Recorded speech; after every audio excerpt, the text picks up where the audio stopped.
قارون حضرت موسیٰ علیہ السلام کا چچا زاد بھائی تھا، جس کا قصہ مشہور و معروف ہے۔ قرآن پاک میں سورہ قصص کا 8واں رکوع سارا کا سارا اسی کے قصہ میں ہے، جس کا ترجمہ مع توضیح یہ ہے کہ قارون حضرت موسیٰ علیہ السلام کی برادری میں سے ان کا چچا زاد بھائی تھا، سو وہ کثرت مال کی وجہ سے ان لوگوں کے مقابلہ میں تکبر کرنے لگا، اور ہم نے اس کو اس قدر خزانے دیے تھے کہ ان کی کنجیاں کئی زور آور شخصوں کو گربا کر دیتی تھی، یعنی ان سے بمشکل اٹھتی تھی۔ اور جب خزانوں کی کنجیاں اتنی تھی تو ظاہر ہے کہ خزانے تو بہت ہی ہوں گے، اور اس نے یہ تکبر اس وقت کیا تھا جب کہ اس کو اس کی برادری نے، حضرت موسیٰ علیہ السلام وغیرہ نے سمجھانے کے طور پر کہا تھا کہ تو اس مال و دولت پر اترا مت،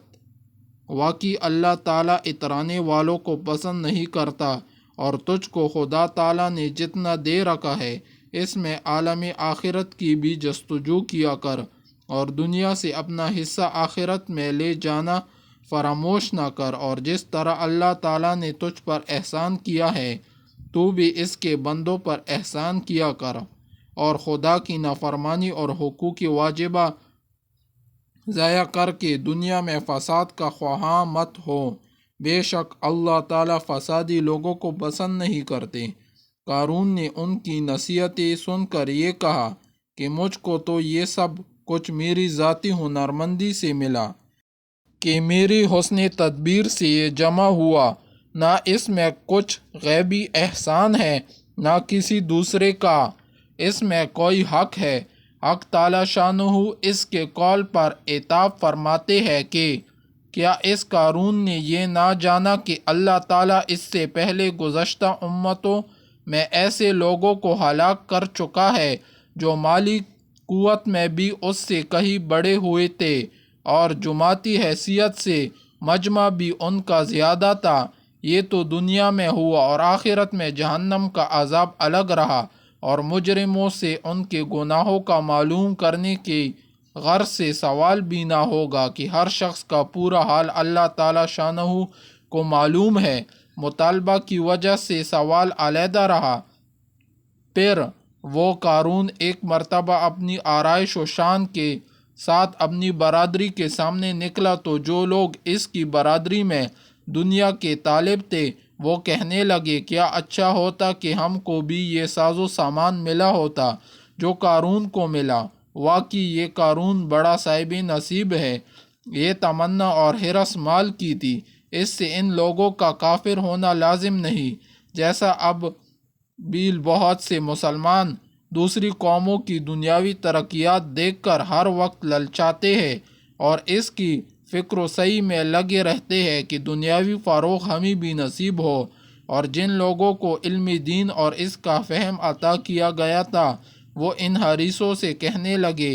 ارے تمہارا ناس ہو، تم اس دنیا پر کیا للچاتے ہو؟ اللہ تعالیٰ کے گھر کا ثواب اس چند روزہ مال و دولت سے لاکھ درجے بہتر ہے جو ایسے شخص کو ملتا ہے جو ایمان لائے اور اچھے اعمال کرے، اور ان میں سے بھی کامل درجہ کا ثواب انہی لوگوں کو دیا جاتا ہے جو صبر کرنے والے ہو۔ اور پھر جب ہم نے قارون کی سرکشی اور فساد کی وجہ سے اس کو اور اس کے محل سرائے کو زمین میں دنسا دیا، سو کوئی جماعت ایسی نہ ہوئی کہ اس کو اللہ کے عذاب سے بچا لیتی، اور نہ وہ خود ہی کسی تدبیر سے بچ سکا۔ بے شک اللہ تعالیٰ کے عذاب سے کون بچا سکتا ہے اور کون بچ سکتا ہے؟ قارون پر یہ عذاب کی حالت دیکھ کر کل جو لوگ اس جیسا ہونے کی تمنا کر رہے تھے وہ کہنے لگے بس جی یوں معلوم ہوتا ہے کہ رزق کی فراخی کا اور تنگی کا مدار خوش نصیبی یا بد نصیبی پر نہیں، بلکہ اللہ تعالیٰ اپنے بندوں میں سے جس کو چاہتا ہے روزی کی فراخی دیتا ہے اور جس کو چاہتا ہے تنگی دیتا ہے۔ یہ ہماری غلطی تھی کہ اس کی فراخی کو خوش نصیبی سمجھ رہے تھے، واقعی اگر ہم پر اللہ تعالیٰ کی مہربانی نہ ہوتی تو ہم کو بھی دنسا دیتا کہ گنہگار تو آخر ہم بھی ہے ہی۔ بس جی معلوم ہوا کہ کافروں کو فلاح نہیں ہے، گویا چند روزہ زندگی کے مزے لوٹ لی۔ بیان القرآن تبغیر۔ حضرت ابن عباس رضی اللہ تعالی عنہ فرماتے ہیں کہ قارون حضرت موسیٰ علیہ السلام کی برادری سے تھا، ان کا چچا زاد بھائی تھا، دنیاوی علوم میں بہت ترقی کی تھی اور حضرت موسیٰ علیہ السلام پر حسد کرتا تھا۔ حضرت موسیٰ علیہ السلام نے اس سے فرمایا کہ اللہ جل شانہ نے مجھے تم سے زکوٰۃ وصول کرنے کا حکم دیا۔ اس نے زکوٰۃ دینے سے انکار کر دیا اور لوگوں سے کہنے لگا کہ موسیٰ علیہ السلام اس نام سے تمہارے مالوں کو کھانا چاہتا ہے۔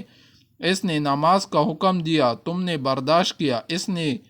اور احکام جاری کی جن کو تم برداشت کرتے رہے، اب وہ تمہیں زکوٰۃ کا حکم دیتا ہے، اس کو بھی برداشت کرو۔ لوگوں نے کہا یہ ہم سے برداشت نہیں ہوتا، تم ہی کوئی ترکیب بتاؤ۔ اس نے کہا میں نے یہ سوچا ہے کہ کسی فاحشہ عورت کو اس پر راضی کیا جائے جو حضرت موسیٰ علیہ السلام پر اس کی تہمت لگائے کہ وہ مجھ سے زنا کرنا چاہتے ہیں۔ لوگوں نے ایک فاحشہ عورت کو بہت کچھ انعام کا وعدہ کر کے اس پر راضی کر لیا کہ وہ حضرت موسیٰ علیہ السلام پر یہ الزام لگائے۔ اس کے راضی ہونے پر قارون حضرت موسیٰ علیہ السلام کے پاس گیا اور ان سے کہا کہ اللہ تعالیٰ نے جو احکام آپ کو دی ہے وہ بنی اسرائیل کو سب کو جمع کر کے سنا دیجیے۔ حضرت موسیٰ علیہ السلام نے اس کو پسند فرمایا اور سارے بنی اسرائیل کو جمع کیا، اور جب سب جمع ہوئے تو حضرت موسیٰ علیہ السلام نے اللہ تعالیٰ کے احکام بتانے شروع کی کہ مجھے یہ احکام دی ہے کہ اس کی عبادت کرو، کسی کو اس کا شریک نہ کرو، صلہ رحمی کرو، اور دوسرے احکام گنوائے جن میں یہ بھی فرمایا کہ اگر کوئی بیوی والا زنا کرے تو اس کو سنسار کیا جائے۔ لوگوں نے کہا اور اگر آپ خود زنا کرے؟ حضرت موسیٰ علیہ السلام نے فرمایا اگر میں زنا کروں تو مجھے بھی سنسار کیا جائے۔ لوگوں نے کہا کہ آپ نے زنا کیا ہے؟ حضرت موسیٰ علیہ السلام نے تعجب سے فرمایا کہ میں نے؟ لوگوں نے کہا جی ہاں آپ نے، اور یہ کہہ کر اس عورت کو بلوا کر اس سے پوچھا کہ تو حضرت موسیٰ علیہ السلام کے متعلق کیا کہتی ہے؟ حضرت موسیٰ علیہ السلام نے بھی اس کو قسم دے کر فرمایا کہ تو کیا کہتی ہے؟ اس عورت نے کہا کہ جب آپ قسم دیتے ہیں تو بات یہ ہے کہ ان لوگوں نے مجھ سے اتنے انعام کا وعدہ کیا ہے کہ میں آپ پر الزام لگاؤں، آپ اس الزام سے بالکل بری ہے۔ یہ سن کر حضرت موسیٰ علیہ السلام روتے ہوئے سجدہ میں گر گئے۔ اللہ جل شانہ کی طرف سے سجدہ ہی میں وحی آئی کہ رونے کی کیا بات ہے، تمہیں ان لوگوں کو سزا دینے کے لیے ہم نے زمین پر تسلط دیا، تم جو چاہو ان کے متعلق زمین کو حکم فرماؤ۔ حضرت موسیٰ علیہ السلام نے سجدے سے سر اٹھایا اور زمین کو حکم فرمایا کہ ان کو نگل جاؤ۔ اس نے ایڑیوں تک نگلا تھا کہ وہ عاجزی سے حضرت موسیٰ علیہ السلام کو پکارنے لگے۔ حضرت موسیٰ علیہ السلام نے پھر حکم فرمایا کہ ان کو دنسا دے، حتیٰ کہ وہ لوگ گردن تک دنس گئے۔ پھر بہت زور سے وہ حضرت موسیٰ علیہ السلام کو پکارتے رہے۔ حضرت موسیٰ علیہ السلام نے پھر زمین کو یہی فرمایا کہ ان کو لے لے، وہ سب کو نگل گئی۔ اس پر اللہ جل شانہ کی طرف سے حضرت موسیٰ علیہ السلام پر وحی آئی کہ وہ تمہیں پکارتے رہے اور تم سے عاجزی کرتے رہے۔ میری عزت کی قسم اگر وہ مجھے پکارتے اور مجھ سے دعا کرتے تو میں ان کی دعا کو قبول کر لیتا۔ ایک اور حدیث میں حضرت ابن عباس رضی اللہ تعالی عنہ سے نقل کیا گیا